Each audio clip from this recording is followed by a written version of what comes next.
Morning నుంచి night వరకు కష్టపడితేనే మాక్సిమం ఈ 2300-200 కిలోమీటర్ సిటీలో తిప్పాలంటే 12 గంటల పైనే సుమారు పట్టుద్ది. ఇంకా చెప్పాలంటే బిజినెస్ సరిగ్గా లేకపోతే 15 గంటలు కూడా పట్టొచ్చు. మీ అదృష్టం బాగుంటే 10 గంటలలో కూడా అయిపోవచ్చు. అంతేగాని మినిమం 10 గంటలకి అయితే తక్కువ కాదు. ఓకేనా. 2300 రూపాయలల్లో మీకు డీజిల్ పోను 1300 వస్తుంది. ఈ 1300 డైలీ మెయింటెనెన్స్ నేను చెప్పిన లెక్క ప్రకారం ఎంత 5000 ఇంటూ 30 డేస్.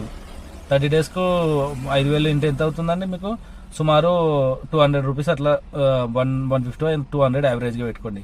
200 మెయింటెనెన్స్ తీయాలి. ఈఎంఐ వచ్చేసి ఎంత అండి ఒక 15,000 పెట్టుకో. డైలీ 500 ఇది ఒక 200 700 డీజిల్ 1000 రూపాయలు 1700. ఎంత మిగిలింది మీకు 2300 1700 పోతే 600. నువ్వు డైలీ 600 ఇంటూ నెల మొత్తానికి 600. అది కూడా నెల మొత్తం చేయవు, 6 రోజులే చేస్తావు. ఓకేనా. 6 రోజులల్లో నీకు 24 డేస్ 25 డేస్ అన్నా కానీ 15,000 జీతం కూడా సరిగ్గా రాదు.